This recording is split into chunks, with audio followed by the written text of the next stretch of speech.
Getting coffee.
Hello, Lisa. Good morning. Good morning, Leslie. Good morning, Claire. Hello. It's just filling up my coffee cup. Oh, Ghost Toast! Oh my God! Yeah, you gotta post some videos. You know you would be so famous if you posted videos. Can you get the warden to do videos of you that would be suitable for TikTok during your? Oh no, you're having a C-section. Oh, I'm so excited! Oh my God, you're prepping for Are you already prepped for surgery? So what time are you having the baby? You have to come tell me. Oh, I think it's so fucking cool that you can talk to us from your room. Isn't that great? It's just great. Hi, Sue Marie. My night was uneventful. I fell asleep watching CNN. Make some so you can share. He should make them. He should make them right from the TikTok interface by just pushing plus and recording 60 seconds at a time. Um, he doesn't have to tag them with hashtags or anything. The only thing he has to do is tag me and Laurel. Laurel and I want to get tagged in the videos that you upload. Specifically, I'm not sure who else. Good morning, Wendy. Good morning. Are you Whirlwind? No, that's her name is Becky. No, you're Whirlwind Wendy, right? Congratulations, Ghost. I'm so excited. Yes. Tag us. And yeah, I found that making videos is easier if you just open up TikTok and press the plus and slide it over to 60 seconds and push record. You don't have to hashtag them or anything like that. If you want to tag me, you can, but yeah. So, Wendy, you're Windy Wendy. Windy Wendy. Hello, Windy Wendy. Who's walking? Are you my cousin, Wendy? Tell me you're not my cousin, Wendy. No, you don't get to see a profile picture when you click on that. I know, right? It's going to be your fifth boy, right, Ghost? You added another boy. You've got 5 kings, 6 kings, 5 kings and a warden.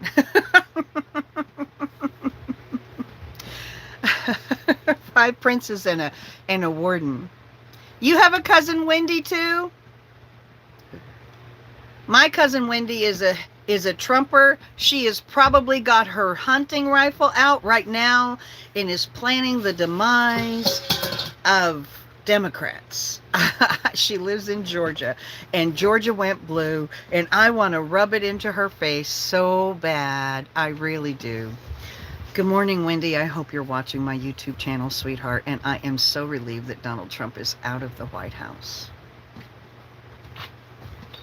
But I'm sure if you are just patient, he'll be in an area near you eventually, and you can go do a pole dance for him, sweetheart. Because I know that's what you dream of doing.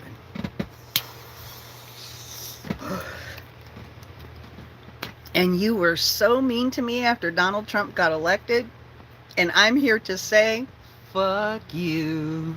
Oh, fuck you. Fuck you. Fuck you. Okay, we can go on with our story time. Good morning. Did I sleep well? You're just getting off work at 4:05 a.m. Oh my goodness. Yes, I think the military are going to have to carry him out. Right, Simon Green? Um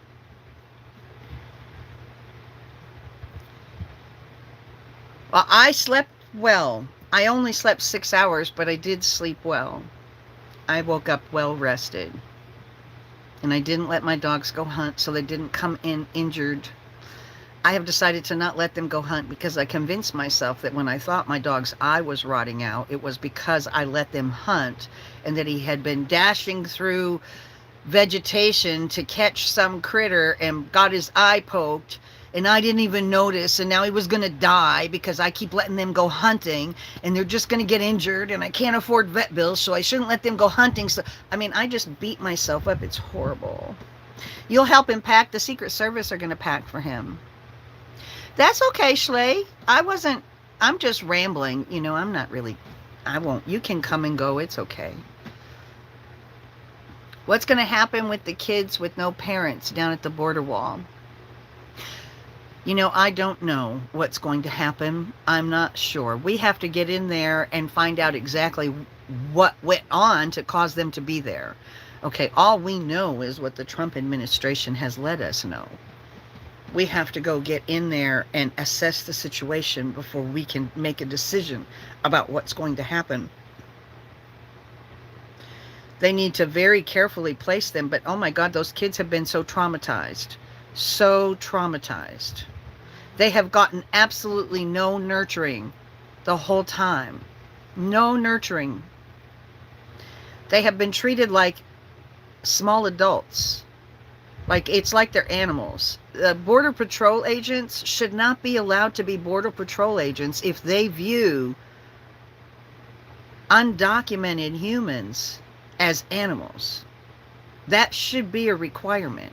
If you think undocumented humans are animals, you should not guard our borders. They are human beings. And it seems as though we have a lot of people working in our border patrol thinking that they're real big bad men with their guns and their power and a better vehicle than they've ever had their whole fucking life. That look at undocumented human beings from other countries as animals. That was evident in Immigration Nation.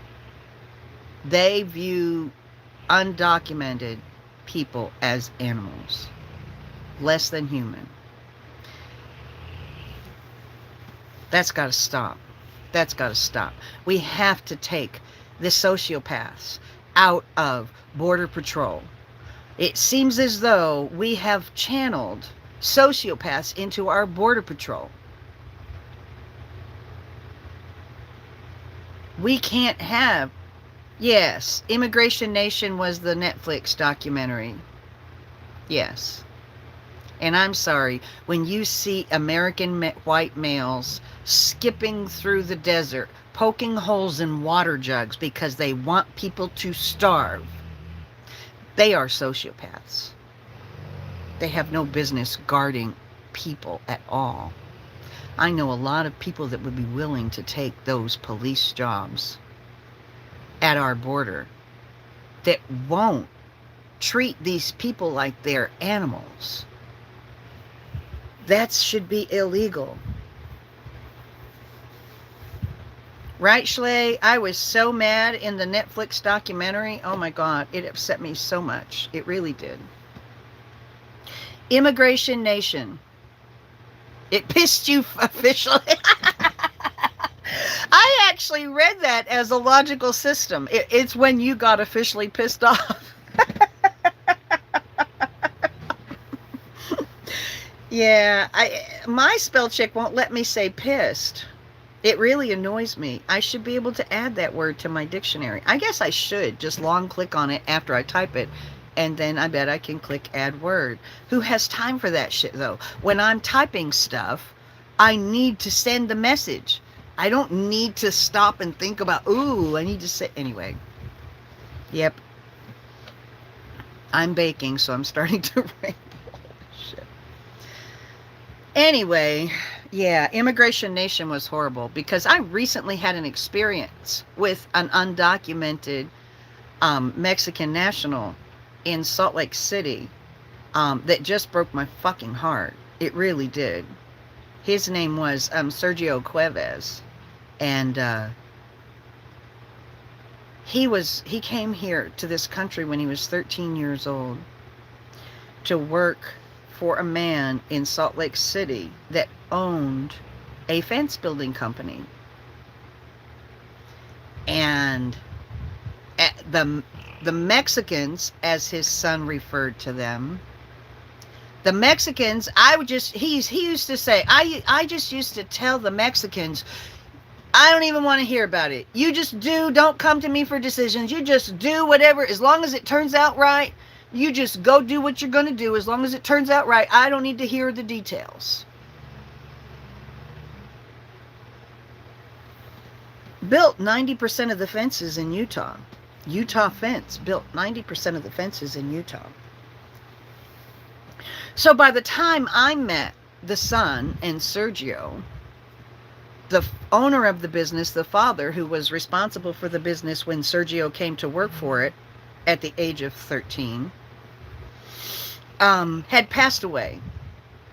And the other son had also, one of Russell's, like I knew one of the sons of the original owner. His name was Russell.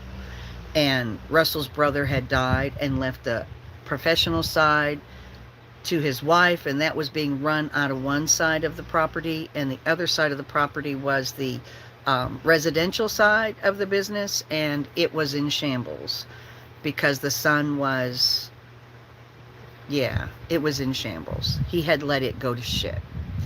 And so what was happening is the wife that had inherited half the property was deciding that she wanted to sell.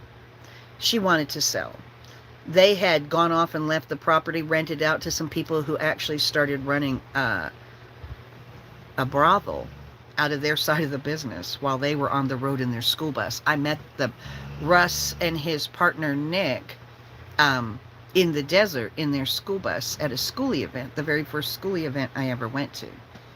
So I had stopped by there to visit them, and this is when I started, as I was driving my bus up north to get out of the heat, because if you're in a bus in the summer, you're going to die if you don't get out of the heat. Anyway, unless you have electricity to run an AC, and my solar is good, but it won't run an AC. So they told me I could come to Utah and park on their property for 30 days, and so I drove there to park on their property.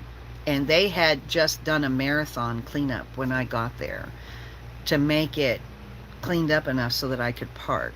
And they were trying to evict the meth addict criminals that they had rented the property to, and so they were having like a big beef with the people because the people were squatting, saying they weren't going to leave, and they were trying to make them leave, and the cops were not helping.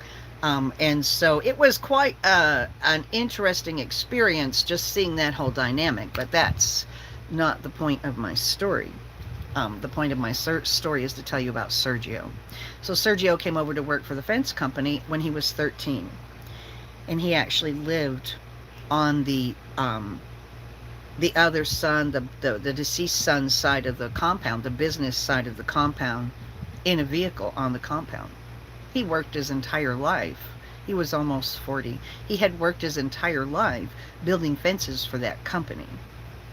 And now the owner of that company had decided that with the ICE problem and all the trouble coming from Trump and all of that, that Sergio needed to go because the heat is on.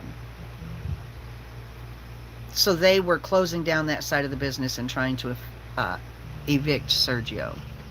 Sergio knows that he's got a little bit of clout because the way that they've kept him on that compound and working for them undocumented for decades is kind of illegal. So he's kind of scoffing at them like, you know, but he's definitely, when you speak to him, you can tell that he has never really fully Americanized, but he is an excellent fence builder.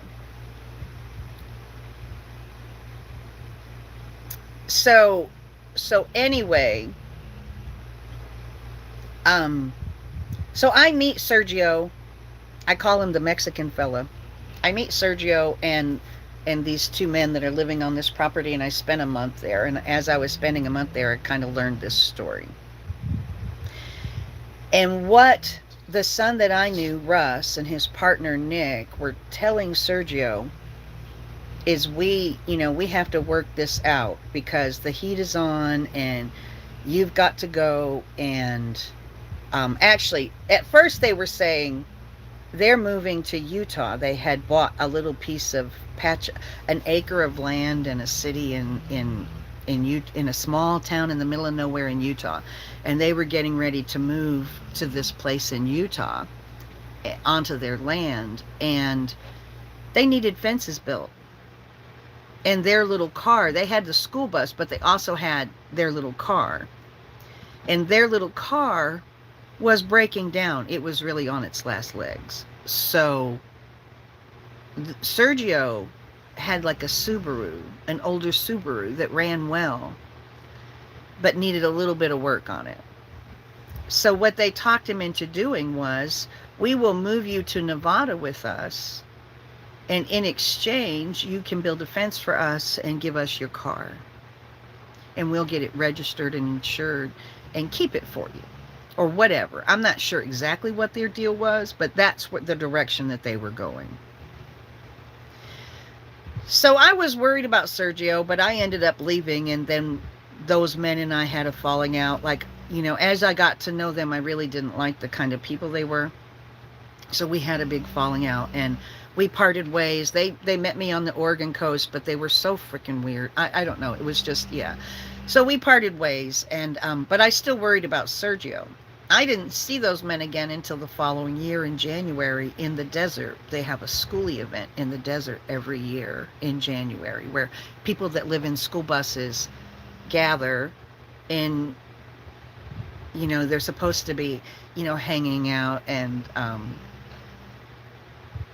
sharing the community and teaching each other and all of that, but really it's just a bunch of people fucking partying their brains out. So I went to that event because it's free parking. Actually, it's a fun event, and I got to meet a lot of people. I was a little bit of a prominent character in the schoolie community, so a lot of people wanted to meet me, and I needed help with. They did help me. Actually, they do help each other. They helped me rebuild this shelf in my bus, so they do help each other. I'm sorry, I shouldn't have said that. Shit, I'm gonna have to delete this video again. But in addition to helping each other, they party really hard. But they're in the middle of the desert, so who cares if they party hard?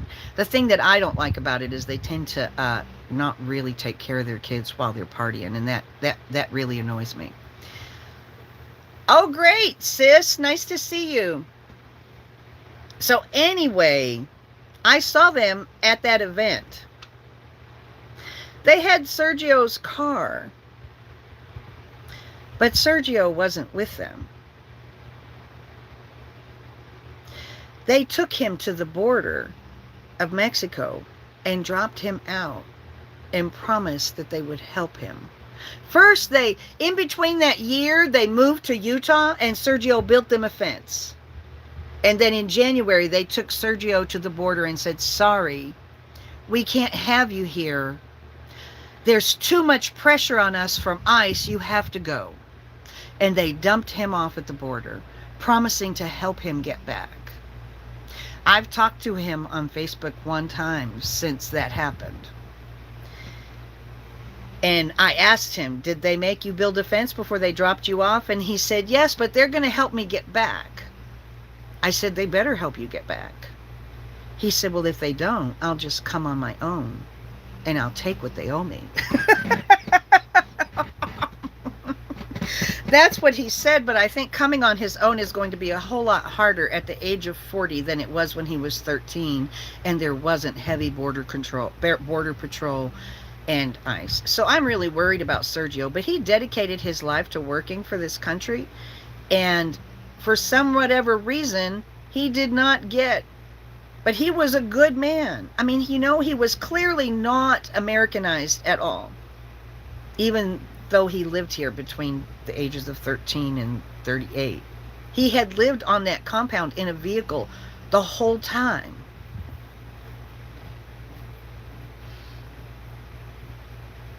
Undocumented people can do that. Yes, they can. They can open a business and pay taxes. I have a cousin whose husband is undocumented. He has a landscaping business. That's why all these people hate undocumented, because he's got a business, he's got a bank account, he pays taxes, but if ICE comes, he's going to go back to Mexico. Typically, what the policy has been is, as long as they don't have a criminal history, we don't hunt them down. As long as they don't get into any trouble, we don't hunt them down. If they get into trouble, we arrest them and deport them. But as long as they don't have a criminal history and don't get into trouble, that's what the policy has always been. But what the policy changed to, with no notice, when Trump took power, was a zero tolerance. It doesn't matter if you're a good person and a hardworking person and honestly doing the right thing, they're going to deport you. And they're going to rip you away from your family because they want to discourage that shit from ever happening again. As soon as 45 got power, they started ripping the males that were supporting the family away from the family unit. That's what you will see if you watch Immigration Nation. When you rip a family unit apart just to deter that shit from happening again in the future, you're not American. You're not even fucking human. But half of this country cheered him loudly when he did that. Half of this country cheered him like we celebrated in the streets when Biden won the election.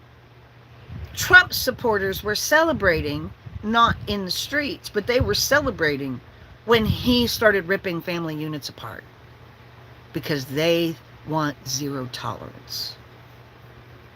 Come here the right way or don't come here at all. The problem is that it is impossible to come here the right way, and everybody wants to chase the American dream that we sold to the world. We sold the American dream to the world. Here's the thing. I think that we owe the world a service, a debt, to try to help the world fix its problems. Not to try to take over and be the strongest and dominate everybody and force everybody to our... 60 Minutes is talking about Hitler wins. Oh, I'm sure it is. Oh, that's great. That's actually great. I'm really glad.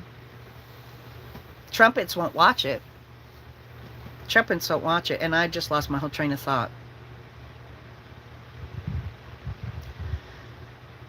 I don't remember what I was saying. But 60 Minutes is talking about Hitler. I had to back away from my family. Yeah, mine too. A majority of mine are Trump supporters, because a lot of them are Trump supporters because they're racist, and a lot of them are Trump supporters because they like the oil field jobs. They hate clean energy. They think clean energy is the most awful, rotten thing. They think windmills that generate energy are ugly, and they disrupt the atmosphere, and you can't fly planes around them, and they kill birds. We need oil.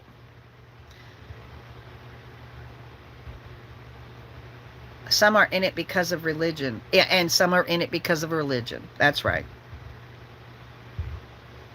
Racism, religion, and energy jobs.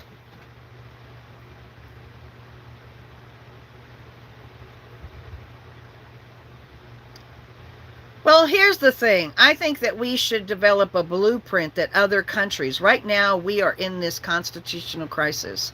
And there's a thing, I don't know if everybody in this live is aware of it, but there's a thing that's referred to as the Great American Brain Drain. And that is what... Because our immigration is based on merit. If you want to come to this country, you get extra bonus points if you're really smart. If you are really smart or have a lot of money, or, depending on what you can contribute to this country, is how we decide if you get to immigrate. So that means that we take, because of our American dream and our standard of living and our freedoms, we take the best and the brightest from countries all around the world and let them come here and become citizens. So we drain the brains away from all the other countries in the world. No other country in the world wants to, I just lost my train of thought again. No other country in the world has the attraction that we do. Our immigration is what has contributed to our gene pool. As a result of taking the best and brightest, we inject that gene pool into our society. So I think that we have easily some of the most brilliant people in the world in this country because of the brain drain. And I think that it is our responsibility as a country that has a brain drain to come up with the solutions, real common sense solutions, a blueprint for managing a country that can help save countries that are in trouble. You know what I'm saying? I mean, we should be able, as we're eradicating this cancer from our society, we owe it to the world to come up with a way to do that that will help them eradicate the cancer like that from their society too, because we have the smartest people in the world in this country. We owe a debt to other countries. That's the way I look at it. We owe a debt to other countries because they take, that's too much like right. Right, sick, shades? Yep. We owe a debt to other countries to actually be, the model that they can follow. We set the pace.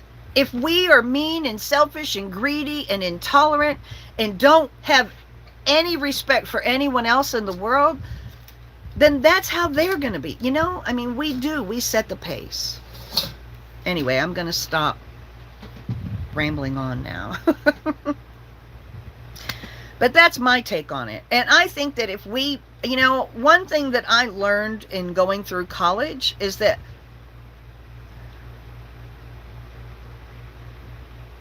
well, here's the thing. We fucked up their gene pool. I believe that we have the brain power in this country, if we harness it correctly, to fix this. But we have too much competition between professors and universities and blah, blah, blah. That competition, I feel like we should invite our brightest educators to the White House, to Washington, D.C., and have a summit and lock them in the damn room until they come up with a solution or a set of solutions. And let's look at it and see if one of them might be better than what our current situation is.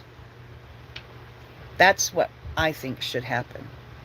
We have so much fucking brain power in this country. We have so many intelligent people. I met some of the most brilliant people and caring people I've ever known in my life when I was in college that were teaching classes. Now is our time to let our brain pool shine. It would stop a lot of big corporations' money flow. But here's the thing, we have all of this momentum going right now. We need to let the right hang themselves. They are so revved up by Trump. Trump has them so revved up for a civil war. We need to not give them that war. Don't give them that war. Let them hang themselves.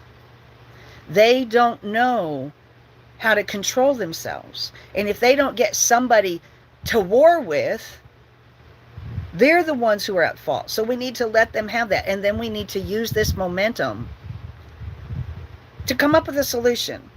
Because clearly the way things are going right now don't work.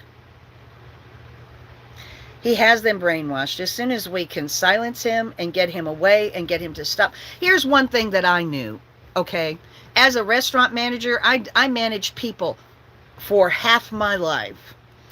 And one thing that I learned very early on in my management career was when you fire somebody, they need to leave the building right then. Because if you don't make them leave the building the minute you fire them, they are going to, like a cancer, spread their hate. Even if you have to pay them a salary for whatever contract they're on, you do not want them in the workplace spreading their hate for any time. You need to fire them and walk them out the door. That's what you need to do. And that's what we need to do with Donald Trump. The longer we leave him in the White House spreading his cancer, the worse it's going to be. And I can't believe that we don't have a provision in our Constitution to handle that. Our founding fathers never, ever perceived that this promised land would be infected with such a horrible person. They are desperately in need of mental health services.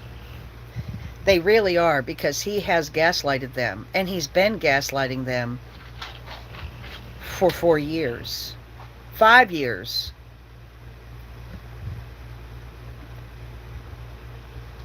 He needs to get out of office. He really does, because he is a cancer. Right now, he is spreading his cancer. The longer he stays in that office, being allowed to ridiculously demand things and incite his base, the more damage he is doing. Oh, sure, the homeless population, he doesn't care. I mean, do you know how many people are going to die because of his rallies? I know that just as many people are going to die because of our celebrations in the cities. And we needed to go out and show our faces to the Trumpers to show how many we are. And just because they haven't seen our faces in the street doesn't mean that we don't have faces and aren't going to go in the street. He has the nuke codes. I think he's a lame duck.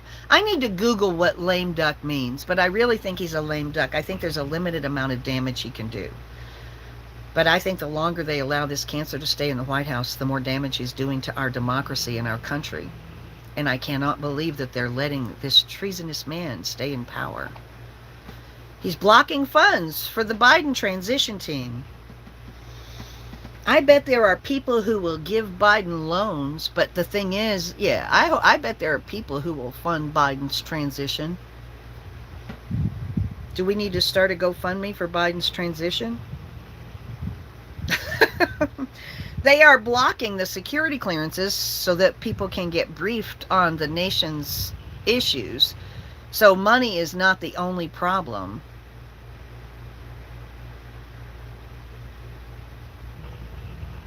Only the president knows the nuke codes?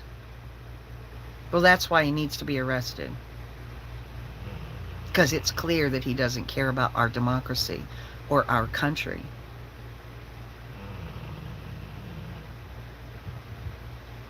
Oh. Well, he's obviously not transitioning. He is still running the country and making dire changes that really worry us. He is digging his hole in a deep treason grave. I believe that he is digging himself. I have to peek around the letters, you know. I believe he's digging himself a really deep treason grave. They are going to put him under Leavenworth for what he's doing to this country right now. Everything he does for the next 60 days can be revoked when Biden takes over.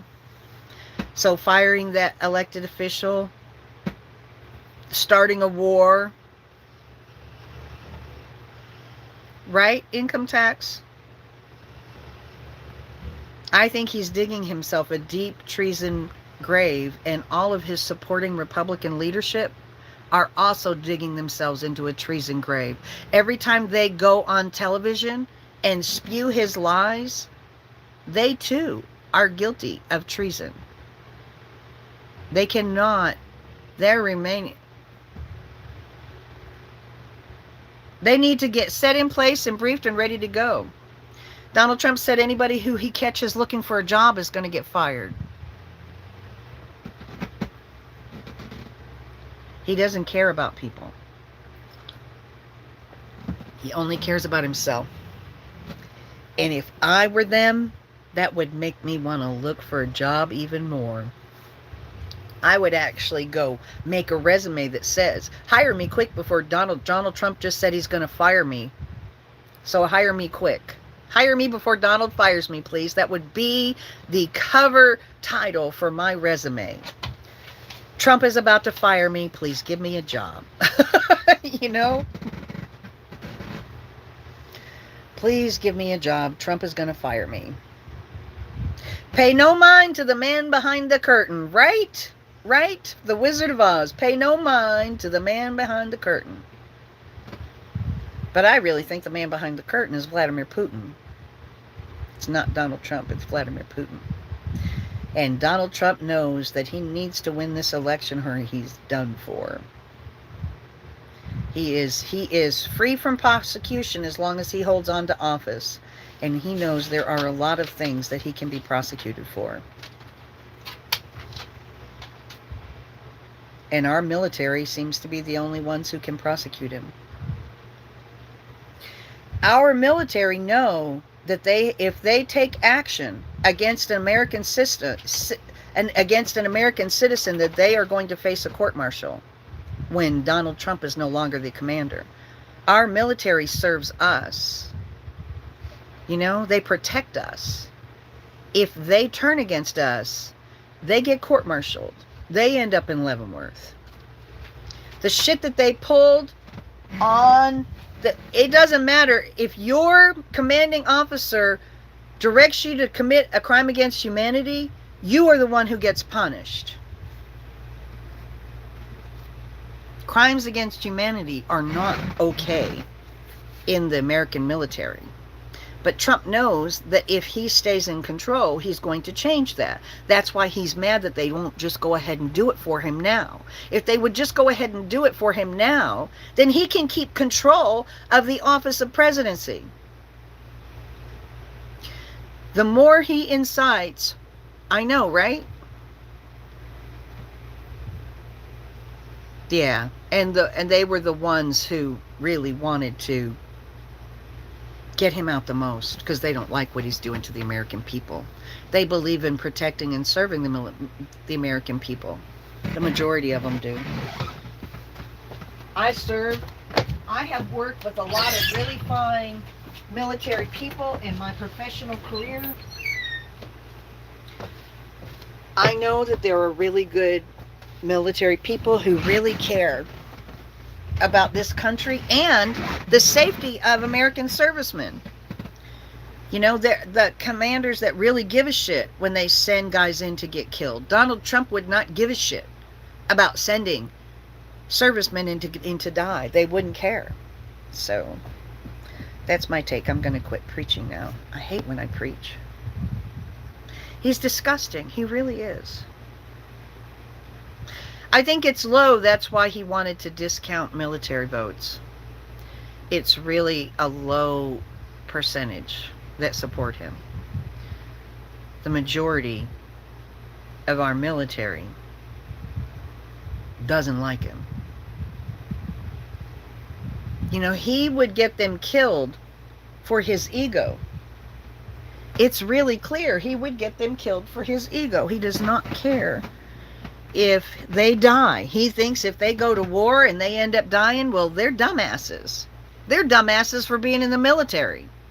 Suckers and losers are in the military. That's what Donald Trump thinks. And if he sends them into war and they are dumb enough to die, then they were losers and deserve to die. That is what Donald Trump thinks of our military. And our military knows it. And no, they're not going to vote for him so he can send them into battle, get them killed, and then mock them after they die. Doesn't matter how much money you pay them. That's some bullshit. Yep. The ones that had money on their heads, that's right. Cannon fodder, that's right. They're collateral damage. They are collateral damage.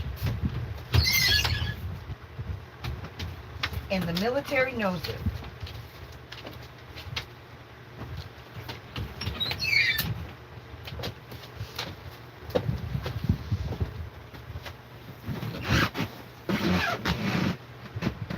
So that's that.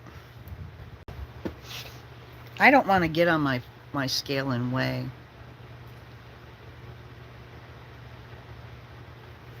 Right? Right, Miss Ree? Yep. He has he really has wreaked a lot of havoc. He has wreaked a lot of havoc. He really has. He has done a lot of damage, and our intelligence agencies know it. That's when they come to our schools and try to get us to join up and brainwash us, right? Yep, they do. They really do. They come to your schools and try to brainwash you. And the sad part is that right now, I think, unless you get to go to college and have enough family support so that you don't get into horrible debt, the best and brightest option you can make is going into the military, because if you can't afford college, that's one way to get your college at least partially paid for. And for him to be careless with their lives when they are just trying to build a future for themselves and have a job. Senate, you think, well, there's a trans person. Actually, that's right, there's more than one trans person. I think two won seats in Congress. I'm not sure if it's the House or the Senate, but 2 won seats. So that's amazing. Anyway, I didn't really do a story time. I'm sorry. But I think I did get a couple of things in, so. I enjoyed our conversation. 5 LGBTQ, including state level reps. Yeah, right? 5 LGBTQ. This is a record. I am so proud. Biden about to take legal action against Trump over transfer. Good. Oh, I have CNN now. Did I tell you I have CNN? You want to go watch CNN? And we could chat on the commercials for an... Oh, no, we can't do that here because it's recorded. I'll go watch... No, it's not time to eat. It really isn't. We're going to go lay on the bed and watch TV. You want to do that? If you could see his face. Let me show you his face. Oh, I'm not going to do that. I can't flip it. I keep forgetting I'm not on TikTok. Changes on the move. That's right, sick. So we can go back to TikTok now. I like to keep it at or under an hour, and it's been almost 45 minutes. So we can go in and watch TV and chat on the commercials for an hour or so. I don't know. I don't think I've stopped going back and watching them. I said something about Schoolypalooza, that I said the event in the desert. I didn't actually mention the name. Now I've actually mentioned the name. Shit. I said the event in the desert was supposed to be a grand place where everybody goes to get help and stuff, but really it's just a big fucking party in the desert. That's not true. And I didn't mean to say that. There are really good people that go there, but there are also people who go there who get a little carried away. Yeah, I fixed it. That's right. I fixed it. So I'm gonna leave it in because I corrected myself and apologized and said that it's not just a big party in the desert, but there are times when it's like a big party, and then there are times where it's, fellowship and campfires and bongo drums, and stargazing and lighting off, those candle kites that drift off into the beautiful Arizona night. Anyway, I'm going to get off of here, and I'll see you over on TikTok. I'll go in and start up CNN and get the camera set up ready, and I'll see you on TikTok in a few minutes, okay? Love you guys. Thanks for joining me. Have a nice day.